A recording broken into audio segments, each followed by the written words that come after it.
માતાજી. જય માતાજી દાદા. હા બા, હે થઈ ગયો ફિયાસ્કો? આમ લાંબી વાત આમ ટૂંકી કરીને કેમ બોલ્યા? તમે તો આમ લાંબી લાંબી વાર્તા આદરવાના હતા ને. હવે તને લાગે છે કે મારે લાંબુ આદરવું જોઈએ? જો તારા દાન તો ઓળખતો નથી. કોના ઘરમાં કેટલી રાઈતી કેવો વગર ક્યાં થયો એને વા બેઠા બેઠા ખબર પડી જતી હોય છે. તો છાપું શું વિસાતમાં છે જોયું? આવી રહ્યા છે. હા હો એ ચાર ચોપડી આ માથે ઓઢવાની પ્રેક્ટિસ કર. પ્રેક્ટિસ છૂટી ગઈ હશે ને? હે અને બા મને કહેવાની જરૂર નથી, ઓઢેલું જ છે. એ ખાઈ જાવે. બાકી રોકલા ઓદા આવશે એટલે આખી વાર્તામાં એક નવો વળાંક આવશે. લખી રાખજે. હા બા, અદા આવશે એટલે ઓલી કિંજલડીને આમ સીધી દોર કરી નાખશે. કા એમાં કિંજલનો શું વાંક હતો? ખોટું તો બધું સુશાંતે કર્યું તું ને. હા જવું રગલા, તારી બૈરીએ કેટલી સાચી વાત કરી. એ સરસ ઓદા આવે ને એટલે હંધી વાત એમને કહેજે. તું તો એકદમ હરિશ્ચંદ્રનો અવતાર, સમજદાર. એને કહેજે હો, ઈ તારી વાત માની જશે. ધીરી બાળતા.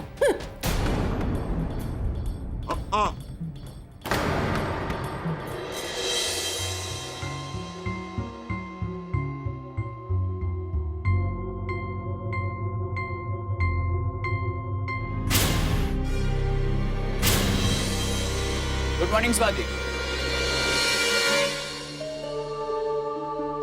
Good morning.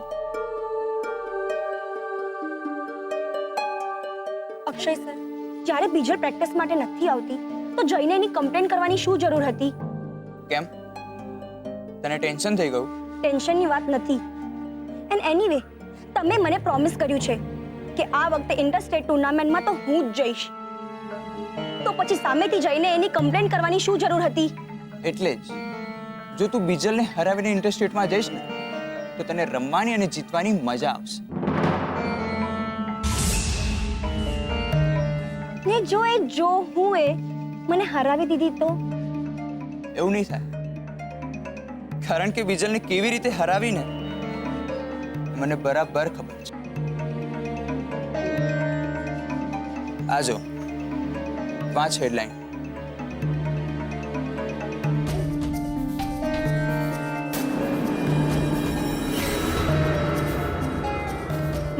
માય આ ભટ્ટ સિસ્ટર્સ તો જબરદસ્ત છે. જલસા પાર્ટી. ટીમ એલામાં આ જ હતી ને? હા, આ જ હતી. એ તારે આ જ વાત બીજલને ભૂલવા દેવાની ને. દરેક શોટ, દરેક સર્વિસ વખતે તારે એને આ જ વાત યાદ અપાવવાની છે. પછી જોઈએ કોણ જીતે છે ને કોણ ઇન્ટરસ્ટેટ ટુર્નામેન્ટમાં જાય છે. વાહ અક્ષય સર, વાહ.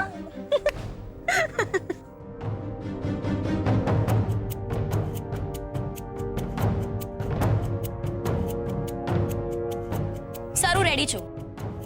રેડી તો હું પણ છું. ભાઈ ધ વે, મને એક વાત કે, આ તારી જ બેન છે ને?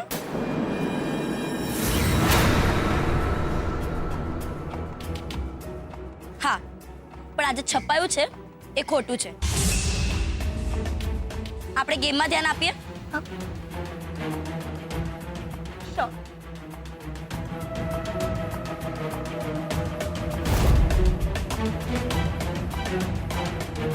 Okay girls, ready? Yes sir. Start.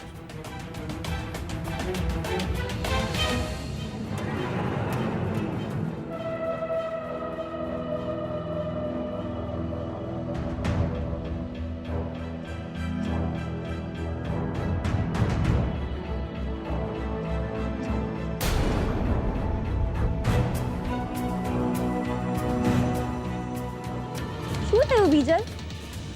પેપરમાં તો તારી બેનની સ્પીડના વિશે ઘણું બધું લખ્યું છે.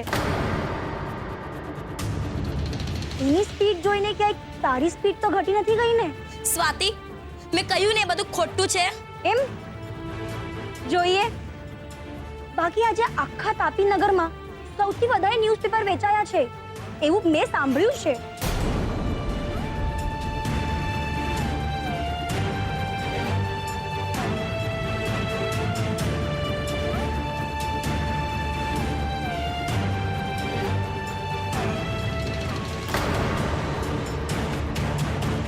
બીજલ, તારું ધ્યાન ક્યાં છે? રમવું છે કે રિઝાઇન કરવું છે? પણ સર આ સ્વાતિ જુઓ ને, એ મારા પર પર્સનલ કમેન્ટ કરી મને ડિસ્ટ્રેક્ટ કરી રહી છે. એમ તો સ્વાતિ કન્ટિન્યુ રાખ. જોઈએ આપણી બીજલ કેટલી ચેમ્પ છે. અને હવે ગડબડ કરી છે ને તો 50 રાઉન્ડ મારવાના છે. કેટલા? 50. કન્ટિન્યુ.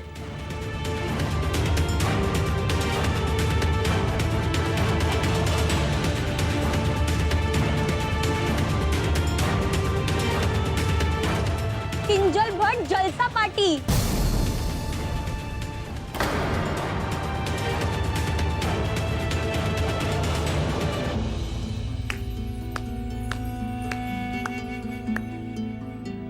વેલ પ્લેડ સ્વાતિ. ચલો આપણે કોફી બ્રેક પર જઈએ હવે, કારણ કે બીજલને હજુ કલાક થશે અને 50 રાઉન્ડ મારવાના છે. ઓહ, ચાલ આપણે જઈએ. કન્ટિન્યુ. 50.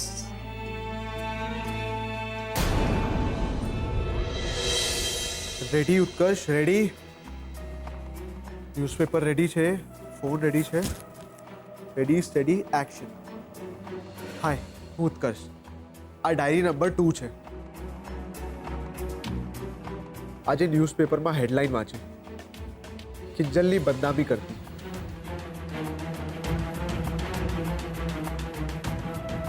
સૌજન્ય, રાહુલ અને ખુશ્બુ. રાહુલ બહુ હોશિયાર છે અને મેં પણ એની સાથે બરાબરીનો હાથ મિલાવી લીધો છે. હવે મારું એક જ લક્ષ્ય છે, બરબાદી. પણ રૂપેશ, રાણા સાહેબના કહેવા મુજબ જે છપાઈ ગયું એ છપાઈ ગયું. એને ભૂસી નહીં શકાય. તો પછી ફરિયાદ કરવાનો શો ફાયદો? ફાયદો એ કે આમ છુપા હુમલા કરનાર લોકોને મેસેજ મળશે કે આપણને ફક્ત ફૂંફાડો મારતા નહીં, ડંખ મારતા પણ આવડે છે. એકદમ સાચી વાત કરી તમે રૂપેશભાઈ. મોહિતભાઈ, તમે અહીંયા? શું કરું? ક્યારેક તમારા વિડીયોઝ વાયરલ થઈ જાય છે તો ક્યારેક તમે પોતે છાપામાં છપાઈ જાઓ છો, એટલે મળવા તો આવવું જ પડે ને. અને આ વખતે તો પાછું સ્વાદિષ્ટ ટી કંપનીનું નામ પણ છાપામાં જોડી દીધું છે. એટલે જ આ વખતે ફક્ત હું નહીં, મારી સાથે મિસેસ કાપડિયા પણ આવ્યા છે. મિસિસ કાપડિયા એ સ્વાદિષ્ટ ટી કંપનીના ઇમેજ કન્સલ્ટન્ટ છે. ઇમેજ કન્સલ્ટન્ટ એટલે? ઇમેજ કન્સલ્ટન્ટ એટલે કે મારું કામ એ છે કે મારે જોવાનું કે માર્કેટમાં મારી કંપનીની ઇમેજ શું છે, અને એવી કોઈ ઘટના બને જેનાથી મારી કંપનીને નુકસાન થતું હોય તો મારે તરત જ એની સામે એક્શન લેવાની હોય છે. આપણે બેસીને વાત કરીએ. ગુલાબ, 2 ચા લાવતો. ના ના, ચાની કોઈ જરૂર નથી. પણ મિસ કાપડિયા, છાપામાં જે લેખ આવ્યો છે એ અમે તો નથી છપાવ્યો ને? બરાબર છે, પણ આ બધા તર્ક વિતર્ક સાંભળવાનું કે જોવાનું કામ મારું નથી. એ નામ સ્વાદિષ્ટ કંપની સાથે જોડાયેલું છે અને જે રીતે એનું નામ બજારમાં ઉછાળ્યું છે અથવા તો ઉછાળવામાં આવ્યું છે, એ જોતા મારે નિર્ણય લેવો પડશે કે મારે એમની સાથેનો કોન્ટ્રાક્ટ રદ-બાતલ કરવો પડશે.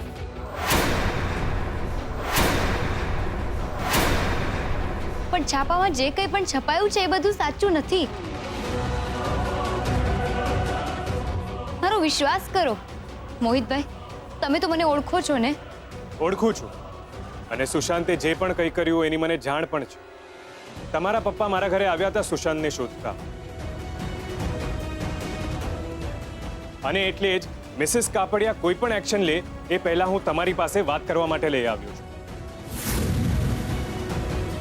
પણ ફાઇનલ નિર્ણય તો મિસિસ કાપડિયાનો જ રહેશે. સો મિસિસ કાપડિયા, તમે તમારી રીતે પૂછપરછ કરી શકો છો.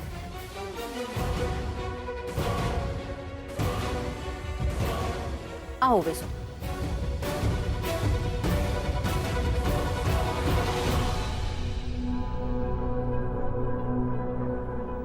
જો મારે તમને સૌથી પહેલા એ કહેવાનું છે કે મારો પોતાનો અંગત નિર્ણય એવો છે કે આ કોન્ટ્રાક્ટને રદ-બાતલ કરવો. અને બીજી વાત, હું તમને જે કોઈ પણ સવાલ પૂછું છું એના તમારે સાચા અને વિસ્તારપૂર્વકના જવાબ આપવા પડશે, કિંજલ. અને છેલ્લી વાત, આ બધું સાંભળ્યા પછી જરૂરી નથી કે હું મારો નિર્ણય બદલી નાખું. હું તમારી બધી વાત કમિટી સુધી પહોંચાડી દઈશ.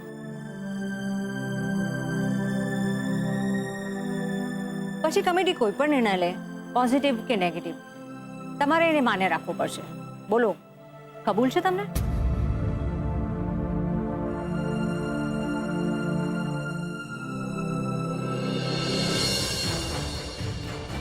હા.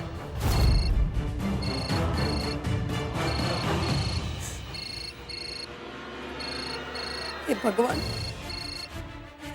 એ સમજાતું નથી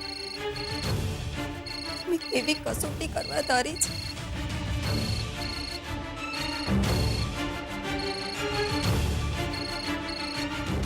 હીરા, હા, અરે ફોન ઉપાડને, ઘંટડી ક્યારની વાગી રહી છે. જલ્લા પપ્પાને આ વાતની ખબર નથી પડવા દેવાની. પણ જો આમ ને આમ ફોન આવતા રહેશે,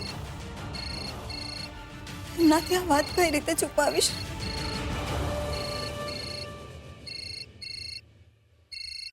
મીરા, હા, અરે મીરા, સવારથી આ ફોનની આટલી બધી ઘંટડી કેમ વાગે છે? ઉપાડ તો ખરી ફોન. એ તો એવું છે ને કે કોઈ બીજાની સાથે લાઈન જોડાઈ ગઈ છે, એટલે ઊંધે ઊંધા ફોન આવે છે. કે છે કે રાધાબેન છે, રાધાબેન હોય તો એને ફોન આપો ને. હું એક કામ કરું છું, ફોન જ બંધ કરી દઉં છું, એટલે શાંતિ. સાગરભાઈ, મને શું કામ ફોન કરે છે? મીરા, હા, અરે મીરા, ફોન ઉપાડે છે કે પછી હું આવું કે આવીને કહી દઉં કે રાધા બધા કોઈ નથી રહેતી અહીંયા? ના ના, હું જ કહી દઉં છું. એ ભગવાન. હેલો, હા સાગરભાઈ, જય શ્રી કૃષ્ણ. જય હાટકેશ મીરાબેન. મોહનભાઈ છે? મારે એમની સાથે વાત કરવી છે. હા છે, પણ એમની તબિયત સારી નથી એટલે આરામ કરી રહ્યા છે. તો કેટલા વાગે ફોન કરું? મારે એમની જોડે મહત્વની વાત કરવી છે, મળવું છે એમને. ક્યારે ફોન કરું? ક્યારેય નહીં. બાપરે, હા, આ સાગરભાઈ તો લંડનમાં હતા અને કિંજલના પપ્પાને મળવાની વાત કરી રહ્યા છે. એનો અર્થ એ થયો કે ભારત આવી ગયા છે. પણ શું કામ હશે? છોકરીઓને જ ફોન કરું છું.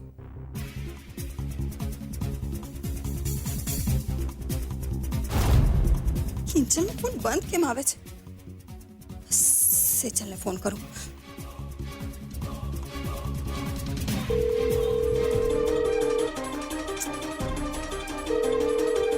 તો ઠીક છે.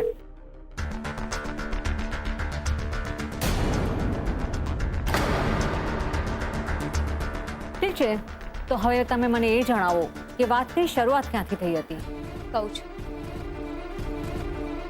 આખી વાતની શરૂઆત મારી અને સુશાંતની સગાઈથી થઈ હતી.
અત્યારે હું તમારી સામે છું. ઠીક છે કિંજલ, મેં તમારી બધી વાત સાંભળી લીધી છે. હવે હું આખો રિપોર્ટ કમિટીની સામે પ્રસ્તુત કરીશ. પણ મેં તમને જે કંઈ પણ કહ્યું એમાં કંઈ જ ખોટું નથી. તો શું હું પોઝિટિવ રિપોર્ટ્સની આશા રાખી શકું? કિંજલ, એ બધું અમે તમને પછી જણાવશું. અત્યારે ઘણું મોડું થઈ ગયું છે.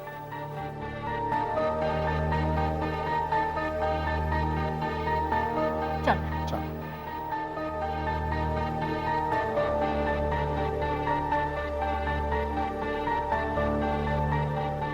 કિંજલ, તું ચિંતા ના કર.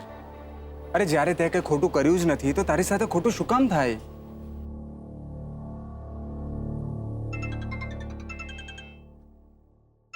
મમ્મી? હા મમ્મી, બોલ. શું બોલું? હું તને ક્યારની ફોન કરું છું, ફોન કેમ નથી ઉપાડતી? નથી તું ફોન ઉપાડતી, નથી કિંજલનો ફોન લાગી રહ્યો. મારે કંઈ પૂછવું કરવું હોય તો શું કરવાનું? હા મમ્મી, જરા શાંત તો થા પહેલા. જો અહીંયા સ્વાદિષ્ટ ટી કંપની વાળા લોકો આવ્યા હતા અને લોકો કિંજલની વાતો રેકોર્ડ કરી રહ્યા હતા. એટલા માટે કિંજલનો ફોન બંધ અને મારો ફોન સાયલેન્ટ પર હતો. બોલ, શું થયું છે? તમે ઘરે આવો ને એટલે કહું. અરે પણ થયું છે શું, એ તો કે. એકવાર કહ્યું ને કે તમે ઘરે આવો એટલે કહું. અને ઘરે હમણાં ને હમણાં આવવાનું છે, તમારી ફુરસતે નહીં, સમજી? હેલો બાપરે, લાગે છે બહુ મોટી પ્રોબ્લેમ થઈ ગઈ છે. હમણાં ને હમણાં જ ઘરે બોલાવ્યા છે. ગણપતિ બાપ્પા, પ્લીઝ અમારા પર દયા રાખજો. અંકલ, આ ગાયત્રીનગરના પ્રોજેક્ટની બ્લુપ્રિન્ટ છે ને અહીંયા મેં ગીઝરથી લઈને પેસેજ લાઇટ માટે સોલર પેનલ નાખવાનું પ્રપોઝલ આપ્યું છે અને અહીંયા વોટર હાર્વેસ્ટિંગની સાથે વેસ્ટમાંથી બાયોગેસ બનાવવાનો પ્લાન્ટનો પ્રપોઝલ પણ છે. અને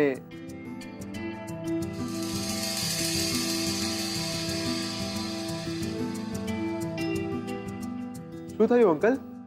આમ કેમ જુઓ છો? કઈ નહીં બેટા, તને આ રીતે કામ કરતો જોઈને મને ખરેખર ખૂબ સારું લાગે છે. બહુ આનંદ થાય છે બેટા મને. અને કયા શબ્દોમાં કહું, તારા વગર હું મારી જાતને કેટલો અસહાય અનુભવતો હતો. આઈ એમ સોરી અંકલ, મારા કારણે તમે... નહીં બેટા નહીં, તારે સોરી કહેવાની કઈ જરૂર નથી બેટા. ઘણાના જીવનમાં આવું તો બનતું હોય છે ઘણીવાર, એટલે 19-20 થયા કરે, પણ ફરી પાછું આવું ના થવું જોઈએ. ઓકે? હા અંકલ. બાકી અંકલ, મેં આ પ્રોજેક્ટ માટેની બધી ડિટેલ સબમિટ કરી દીધી છે. પણ અંકલ, એક ટેકનિકલ ઇશ્યુ છે. આ પ્રોજેક્ટ માટે આપણને એક ડમી પાર્ટનરની જરૂર પડશે. વિશ્વાસુ હોય, આપણા પક્ષનો હોય અને આપણે જ્યાં કહીએ ત્યાં વગર સવાલ કરે સહી કરી દે.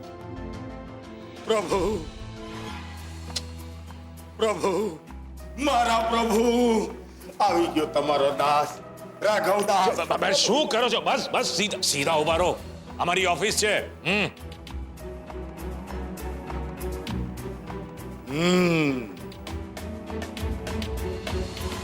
છે તો હું સમજી ગયો છું પ્રભુ. પ્રભુ, બચાવી લો, મને બચાવી લો. ઓલી 150 દુકાનનું કામ જે તમે મને સોંપેલું ને, મારાથી થાય એમ મને લાગતું નથી પ્રભુ. અત્યારે તમે બે જણા બિઝી લાગો છો, હું પછી આવું. હે ના ના કાકા, તમે બેસો, વાતો કરો, હું પછી આવું છું. ઉભા રહો ઉત્કર્ષ, ક્યાંય જવાની જરૂર નથી, અહીંયા જ. રાઘવદાસ, ઉત્કર્ષ પણ હવે આપણી ટીમમાં છે. હે,